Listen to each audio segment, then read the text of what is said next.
Amigos, bienvenidos de nuevo al programa.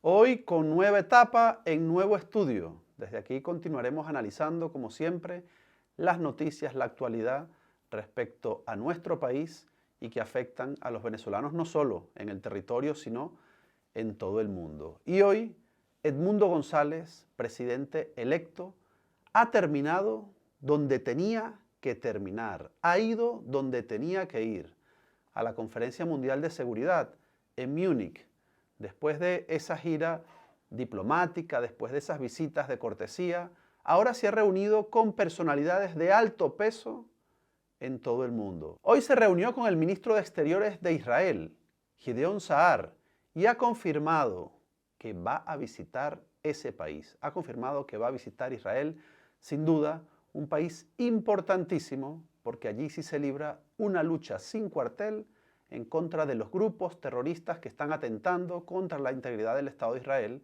y considera ese gobierno que los grupos terroristas de Hezbollah, que han obtenido pasaportes gratuitos, según ha confirmado el propio gobierno de los Estados Unidos, por parte de las autoridades chavistas, representa una amenaza para Israel, la principal amenaza para Israel fuera de su región y fuera del continente, en territorio americano. Por tanto, muy importante esa invitación de Edmundo González a Israel a reunirse con las altas autoridades de defensa y del gobierno del país, y ha confirmado Edmundo González sus intenciones de asistir y ha dicho que tras la reunión han tratado importantes temas, en especial el peligro que supone el régimen de Nicolás Maduro para Israel, para la estabilidad de Oriente Medio y también para la seguridad de todo el hemisferio, de todo el continente americano.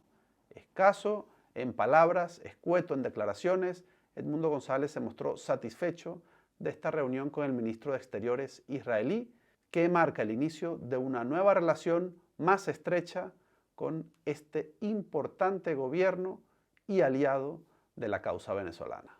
Y otra importante reunión, la que ha tenido este sábado Edmundo González en Múnich.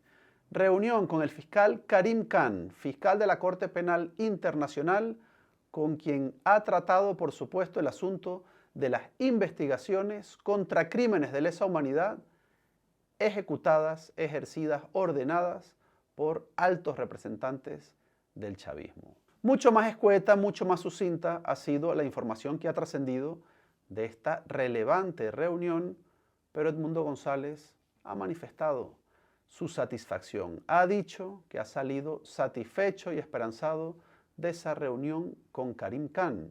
Y después de todo lo que ha pasado, después de todo lo que ha vivido nuestro país, satisfacción solo es sinónimo de una apertura ya formal de la investigación y de una orden de captura, de una imputación formal de Nicolás Maduro y de todos los jerarcas del chavismo que están siendo investigados por estos crímenes de lesa humanidad, torturas y asesinatos a disidentes, a opositores, a ciudadanos cuyo único delito ha sido protestar y pedir un cambio de régimen, una transición hacia la democracia y hacia la libertad, y ese supuesto delito es el que ha hecho al régimen cometer estos crímenes de lesa humanidad que está investigando la Corte Penal Internacional desde hace muchísimos años y que no termina de definir una imputación, que no termina de definir unas órdenes de captura. Y eso es lo que se espera y eso es lo único que realmente daría entusiasmo, daría ánimos a los venezolanos. Hasta ahora no han trascendido más detalles, pero seguramente en los próximos días podremos conocer cuál ha sido la información transmitida por el fiscal de la Corte Penal Internacional a Edmundo González para ver si finalmente se va a producir alguna decisión relevante en el caso venezolano, en un momento ciertamente muy complicado para el fiscal Karim Khan, porque ha sido sancionado por los Estados Unidos. Han sido bloqueados bienes y cuentas de él y de otros miembros de la Corte Penal Internacional en los Estados Unidos por haber abierto investigaciones en contra de ciudadanos estadounidenses por crímenes cometidos en distintos países. El gobierno de los Estados Unidos abre fuego en contra de la Corte Penal Internacional, no quiere ningún tipo de contrapeso, no quiere que ningún ciudadano estadounidense sea procesado y juzgado en ningún tribunal que no sea en los Estados Unidos. Bueno, y en esta importante cumbre hemos visto cómo el vicepresidente de Donald Trump J.D. Vance ha confirmado, ha corroborado lo que ya habíamos analizado en programas anteriores. Se muestra cada vez más rotundo, más duro, en contra de los aliados tradicionales de los Estados Unidos, en concreto de Europa. Ha dicho el vicepresidente de los Estados Unidos que el principal peligro que afronta el continente europeo no proviene de Rusia ni de China, sino de su propio interior, de los propios problemas sociales y políticos que se están generando dentro de la Unión Europea. Culpaba a sus dirigentes de todo lo que está sucediendo, de un supuesto declive del viejo continente, un tono muy duro que no ha utilizado, por cierto, contra otros líderes mucho más autoritarios, como por ejemplo Vladimir Putin o el presidente chino. Muy duro, contundente, tajante con Europa el gobierno de Donald Trump, y hace preguntarse a muchos dirigentes, a muchos analistas en este país, si se puede dar ya por liquidada esa amistad y alianza histórica entre los Estados Unidos y el viejo continente. Es papel mojado el convenio de la OTAN. No va a pintar absolutamente nada Europa en esas negociaciones que van a liderar directamente Vladimir Putin y Donald Trump para el futuro de Ucrania y la seguridad y la estabilidad política de todo el continente. Se disparan las alarmas en los partidos tradicionales, en los partidos que gobiernan la mayoría de los países del entorno europeo, y ha habido guiños, aunque no los ha mencionado de forma directa, por parte del vicepresidente de los Estados Unidos a esas nuevas formaciones de derecha emergente, de derecha dura o de derecha radical, como se califican desde algunos sectores, estos nuevos partidos simpatizantes de las ideas de Donald Trump en Europa, partidos euroescépticos y que quieren que todo el poder que acumulan las instituciones europeas, el Parlamento Europeo, la Comisión, Bruselas, sea cedido de nuevo a los estados, a los 27 estados que conforman la Unión Europea. Sería un golpe de efecto deseado para el que ahora Estados Unidos ve como su principal o uno de sus principales rivales comerciales en el mundo.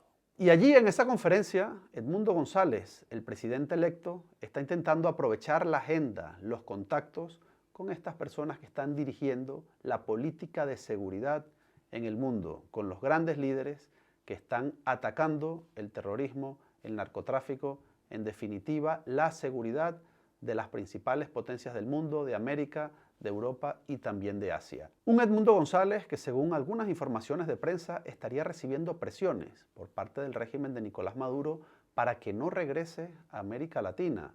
Parece que Maduro lo quiere lejos, al menos a 8.000 kilómetros de distancia, a un océano de separación de Venezuela, y prefiere que esté en Europa haciendo campaña, haciendo lobby, pero no en los países americanos, no en Estados Unidos, donde se les percibe un poco más peligroso. Edmundo González y su familia, que sigue sufriendo el encarcelamiento irregular de su yerno. Se cumplen 37 días de su injusta detención y se oficializa esa política que ya está siendo extendida por parte del chavismo para atacar a sus adversarios políticos, para ir en contra de quienes piensan distinto.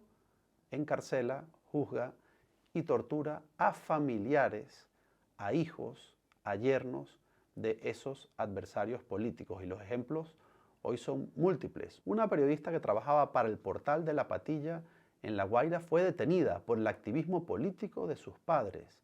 Finalmente fue liberada. En estos días también hemos conocido que los hijos políticos, es decir, los hijos de la esposa de Miguel Enrique Otero, también han sufrido la incautación, el allanamiento de su vivienda, y el delito por el que se les persigue es ser hijos políticos del director del diario El Nacional, algo que está sufriendo también el propio Edmundo González en sus propias carnes, en su propia familia. Bueno, y desde Caracas, desde la capital de esa tiranía que sigue aferrándose al poder, a pesar de haber perdido de forma evidente y documentada las elecciones del 28 de julio, el presidente de la Asamblea Nacional Chavista, Jorge Rodríguez, siguió con una de sus aficiones favoritas, sus campañas de desinformación, en las que termina acusando a sus adversarios, en las que termina acusando a los dirigentes políticos de la oposición de los delitos, de las faltas, de las graves acciones que ellos mismos cometen.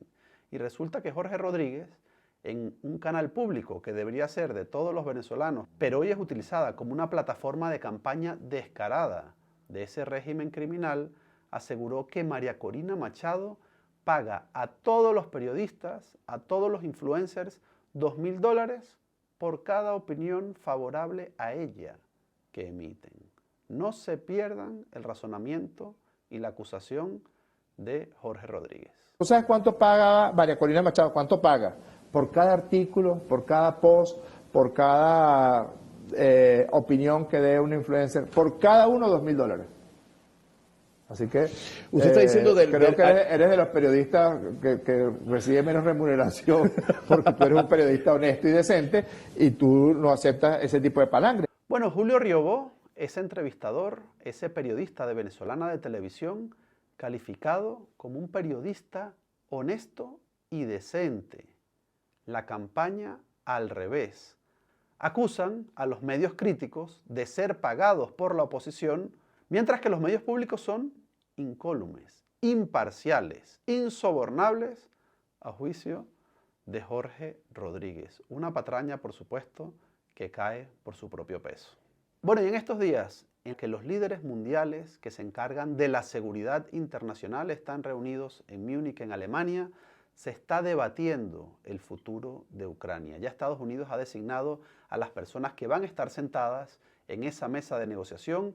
Ya se barajan los primeros nombres. No sabemos si cuando se publique este vídeo ya van a ser públicos, pero ya han trascendido algunos de los candidatos que van a estar también en esa mesa de negociación por parte de Rusia, por parte de Vladimir Putin. Y es que se respira ya en Ucrania, en esos frentes de guerra, un cansancio, un hartazgo después de 3 años de guerra, después de miles de muertos, después de la extenuación que produce el campo de batalla. Y hemos entrevistado hoy a una de las periodistas españolas que está allí, en el frente de guerra, estos días. Es Alicia Alamillos, jefa de la sección internacional del prestigioso diario El Confidencial, diario digital en España, que se ha ido al frente de batalla para contar lo que allí está sucediendo y los cambios que se están produciendo. Ya se respira allí un aire distinto, hay anhelo de fin de guerra y tenemos que ver cuál es el precio que va a pagar Ucrania, cuál es el precio que van a pagar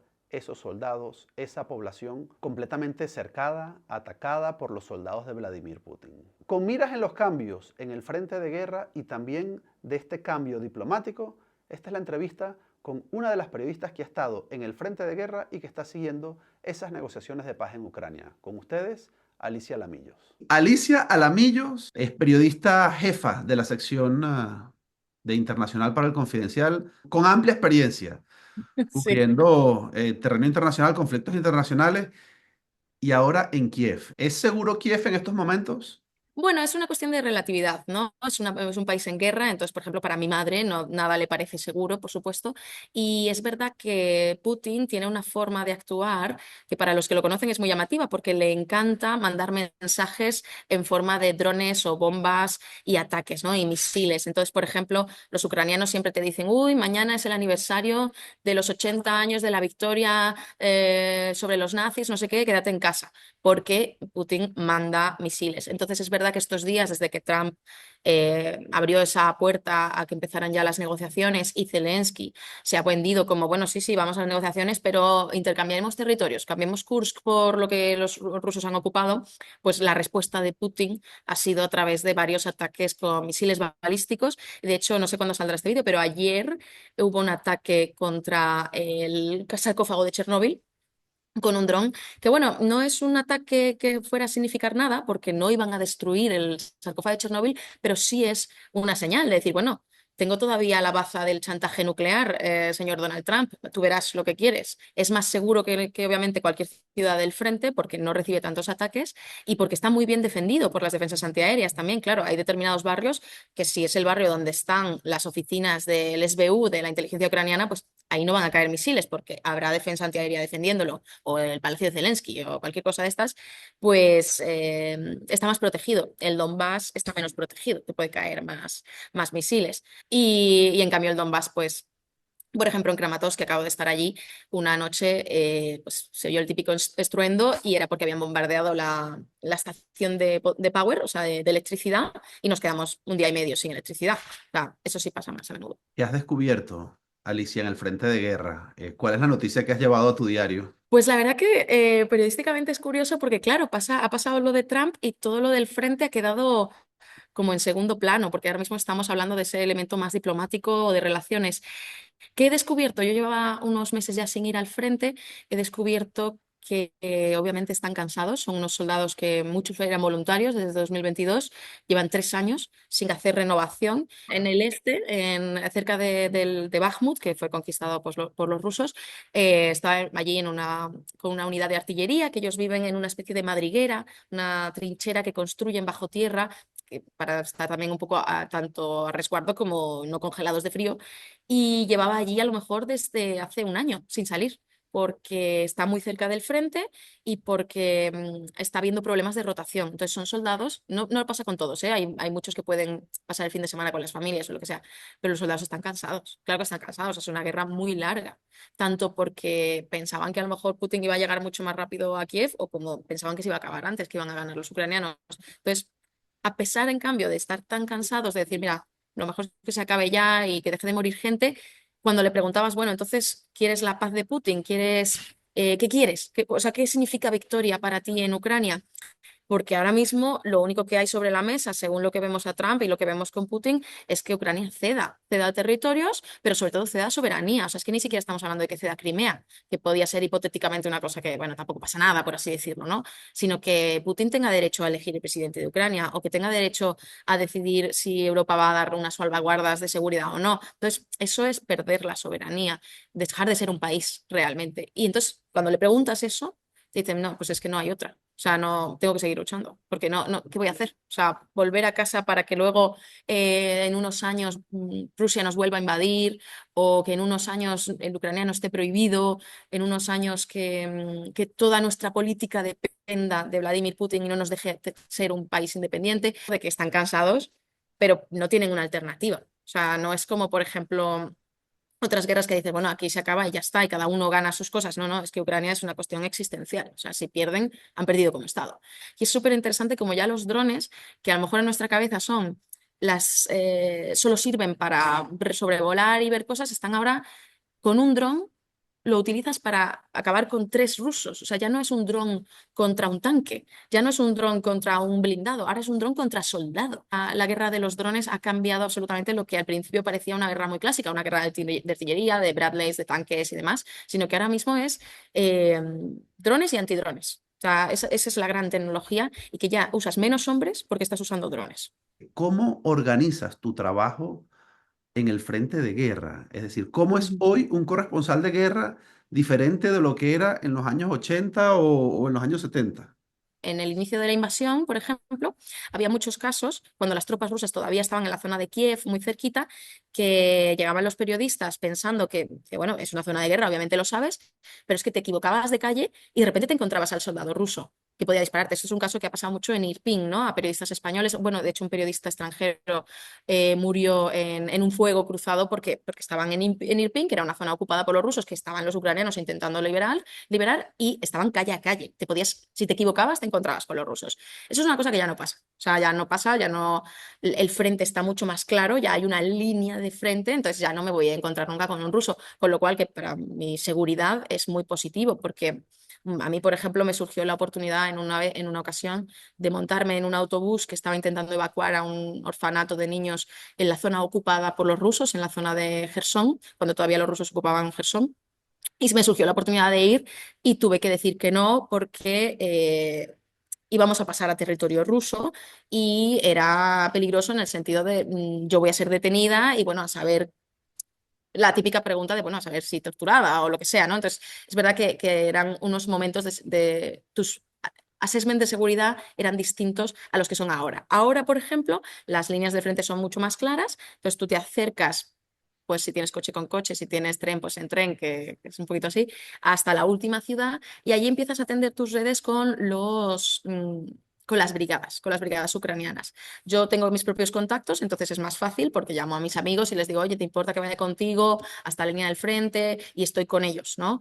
Pero si no, es cuestión de empezar a hablar con distintas brigadas y ellos te dicen si es seguro o no, te dicen también qué nivel tú quieres tener de peligrosidad, porque hay periodistas que no quieren acercarse hasta la última línea del frente. Otros dicen, sí, quiero estar contigo en la trinchera, ¿no? O en la posición de drones, que antes sí se podía llegar con tu propio coche, obviamente con seguridad, o sea, yo voy con casco, chaleco, miro antes a ver si está calmado el día o no, si hay un ataque, si tengo amigos militares, a lo mejor les pregunto, ¿no? Oye, tal. Intento no mucho porque a veces como soy mujer y joven, me intentan proteger de más, ¿no? Y yo tampoco quiero que me impidan trabajar porque dicen, no, es que es peligroso para ti, que yo prefiero, bueno, hago yo mi propio risk assessment. Pero bueno, en cambio ahora, por ejemplo, es imposible, porque el cielo se ha llenado de drones. O sea, si te acercas a una zona, la zona gris o unos 6, 10 kilómetros incluso a veces de la línea del frente controlada por Ucrania, el cielo está lleno de drones rusos que están y además hacen lo mismo que los ucranianos, es decir, ven un coche y pues lo disparan. O sea, ya no hace falta gastar tanto, ya no es un dron como un Baba Yaga, ya no es un Lancet, un Orlan, que son muy caros, son drones grandes, son drones que sirven para luchar contra blindados de cualquiera de los dos ejércitos. No, ahora están usando drones mucho más pequeños con una carga explosiva, pan y chao. ¿O cómo ha cambiado la vida de esas poblaciones que han pasado de manos ucranianas a manos rusas? Porque lo que están haciendo, obviamente, en las zonas ocupadas del sur es un cambio étnico, o sea, una limpieza étnica. Quieren que todos los ucranianos se vayan y meter rusos para que haya una justificación de que ellos estén allí, ¿no? Entonces, eso es una cosa muy, muy normal también por los intereses de Rusia en Ucrania, que quieren convertirla en una parte de su país. Pero, por ejemplo, en estas zonas nuevas del Donbass que están siendo conquistadas son ciudades absolutamente devastadas porque se mueve el frente muy lentamente. Entonces, van casa a casa. Entonces, son pequeños pueblitos porque son ciudades muy pequeñas en general y la mitad de las casas están destruidas. Por ejemplo, este viaje estuve con una unidad que es de artillería y estaba en la parte del command post que se dedican a mirar con drones dónde están los soldados rusos y dispararles. Bueno, pues estaban en un pueblo que estaba ya absolutamente devastado, o sea, no quedaba nada y quedaban literal 3 casas. Y me decían, mira, ahora se van a meter en esa casa, pues la bombardearemos. Si sobreviven, se moverán a la casa de al lado. Pues la bombardearemos. Y si se mueve, o sea, ya era todo tan pequeño, se avanza tan poco en general, salvo que haya una ruptura del frente, que las ciudades están absolutamente devastadas. Entonces, la gente que queda allí es gente o que es muy mayor, que no, que dice, ¿para qué voy a irme de refugiada para que me paguen 300 euros y viva en un centro, en un polideportivo, que es normal, que yo prefiero estar en mi casa? O gente, pues algún prorruso, claro que sí, que preferirá quedarse, gente que está muy cansada, que dice, mira, ya que se acabe todo esto, no tienen agua, no tienen luz, es una vida en el frente de guerra. Es distinto, pues eso, pues Mariupol está siendo ya un poco reconstruida por los rusos, sigue siendo una tumba a cielo abierto, porque en Mariupol murió muchísima gente, pero bueno, ya empieza a haber un poquito más de intento ruso de meter allí dinero también para poder venderlo, ¿no? A la propia propaganda interna, decir, mira, ya estamos haciendo algo. Sobre los norcoreanos, que han ido retirando del frente, que el propio Kim Jong-un los sacó de allí por la carnicería que se produjo con los soldados norcoreanos, ¿eso es cierto? Pues, a ver, a mí me gusta hablar de lo que yo he visto, entonces yo es verdad que yo no he trabajado nada en el frente de Kursk, entonces no he visto norcoreanos, ¿vale? O sea, yo no he visto a un norcoreano porque hasta ahora lo que los norcoreanos están haciendo no es ilegal, están defendiendo territorio ruso, o sea, no han invadido Ucrania los norcoreanos porque Rusia los ha colocado todos en Kursk. La inteligencia surcoreana y Estados Unidos dicen que efectivamente que los norcoreanos fueron retirados. Tengo entendido que o sea, se puede creer que las bajas fueron muy altas. Las bajas en general en Rusia son mucho más altas que las ucranianas en cuanto a comparación, ¿no? A uno, no sé en cuánto está ahora, pero 1,5, 1,6 incluso. Los norcoreanos, que por cierto se enviaron tropas de élite que Rusia ha malgastado. O sea, Rusia las ha puesto en pijote, en infantería, cuando a lo mejor servían mejor para otra cosa, pero bueno. Entonces, en infantería es donde más bajas hay.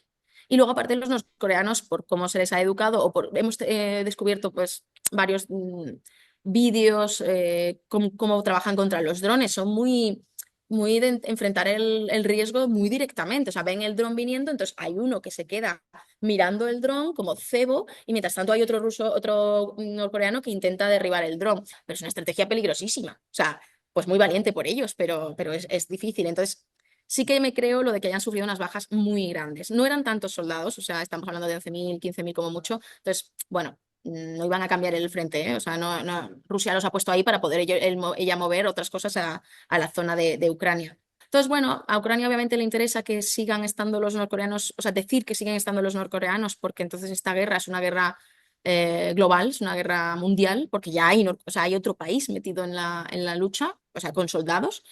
Pero bueno, no sabemos, o sea, yo ahí no podría decir cuál es exactamente la situación exacta ahora de los norcoreanos. Se debe considerar ya que Europa no es el aliado, el amigo histórico de Estados Unidos. Comentabas que desde 1945, en uno de tus artículos, por primera vez se resquebraja, ¿no? De alguna forma esa relación estable y esta negociación ya puede estar siendo comandada Donald Trump, Vladimir Putin, dejando a Europa por fuera.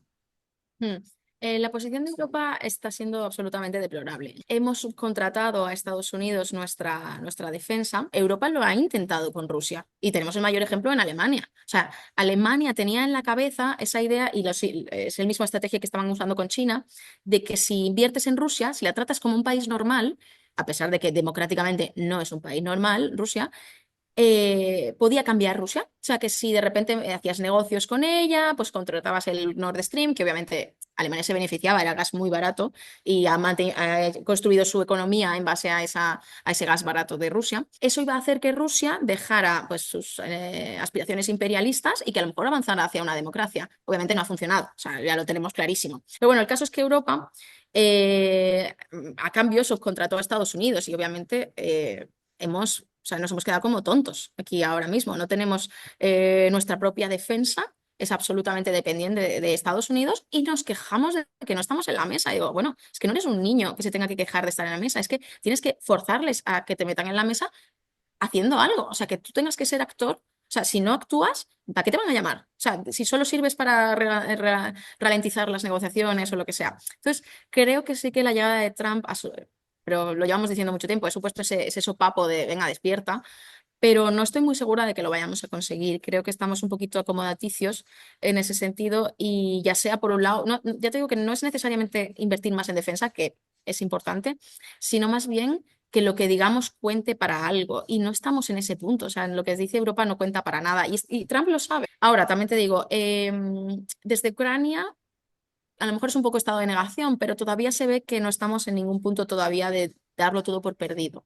Evidentemente, la relación de Trump con Zelensky, la relación personal, no es buena, ya por el caso de Hunter Biden y demás, pero al final es un tipo que se precia mucho de ser un buen negociador y demás, y los ucranianos confían en que si Rusia no cambia nada sus posiciones maximalistas, porque siguen siendo las mismas, Rusia quiere quedarse con Ucrania a secas, o sea, ya está.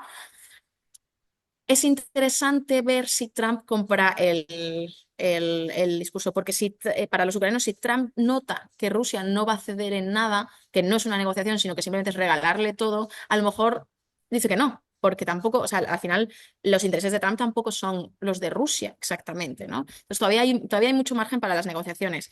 Lo que pasa también es que Rusia no le importa que no salgan las negociaciones. O sea, a Rusia le viene bien en su cálculo militar, le viene bien que simplemente se alargue este asunto, que se congelen las líneas, pero sobre todo Rusia sigue confiando en que si la guerra se alarga, el apoyo a Ucrania va a bajar. ¿Dónde van a ser las negociaciones? ¿En Arabia Saudí? Es lo que parece, o sea, de momento se ha ofrecido, Arabia Saudí ha dicho que está dispuesta, entonces yo me imagino que no me parece un mal sitio, o sea, obviamente a lo mejor otros hubieran sido más polémicos, pero Arabia Saudí ya me dio en su momento para el intercambio de prisioneros. Y dentro de la tensión regional, Arabia Saudí, Qatar, Emiratos y demás, le interesa a Arabia Saudí ser ahora ese polo de negociaciones, de intercambios y demás. Y yo creo que sí, tiene sentido que sean, o sea, van a ser probablemente en Arabia Saudí. La vida en Kiev sigue normal. Es distinto lo que espera un ucraniano en Kiev en cuanto a las perspectivas de lo que, digamos, has podido ver en el frente de guerra? Hay ahora mismo dos almas, por así decirlo, en Ucrania. Los soldados, por ejemplo, sí tienen cierto resquemor a la gente que vive en Kiev, porque más allá de los misiles que existe, y hace 2 días hubo un ataque contra 2 o 3 días contra un edificio de oficinas, se murió 2 personas, o sea que sigue habiendo bombardeos. Obviamente el resto del día es una vida mucho más sencilla que en las ciudades del frente, ¿no? O sea, ni siquiera estoy hablando de soldados, o sea, las ciudades que están más cerca. Entonces aquí en Ucrania hay un miedo, un temor a que vuelva a pasar algo parecido a lo que pasó con la guerra de 2014, que la guerra era solo en el este y el resto del país pasaba del asunto. Entonces, en 2022, la guerra de Putin, la invasión de Putin fue tan total, e iba por 5 direcciones, entraron por todos lados, que todo el mundo sintió la guerra. O sea, fue una cosa de todo el país. Y la gente que vive ahora en el frente, los soldados, temen que la gente de Kiev se esté olvidando de la guerra. Ellos lo ven como un poquito con- entre injusto y que se sienten culpables, ¿no? Se sienten culpables por vivir la vida. A ver, son 3 años, tienes que vivir. O sea, no puedes seguir manteniendo tu vida en suspenso porque la economía tiene que seguir funcionando, porque tienen que pasar más cosas, moverse las cosas. Pues tienes que ir a la universidad, tienes que hacer cosas, pero también es verdad que muchos siguen donando, siguen apoyando al ejército, cada vez obviamente menos porque hay menos dinero en la economía, pero siguen apoyando porque el frente es en todos los sentidos, no solo en la parte militar. Pero bueno, sí hay esa tensión y hay muchos ucranianos en Kiev también se sienten culpables, ¿no? Por eso, mira, me acuerdo, me decía un padre de un soldado que lo entendía en la cabeza, o sea, entendía que en Kiev siguiera la vida, pero no lo entendía en el corazón.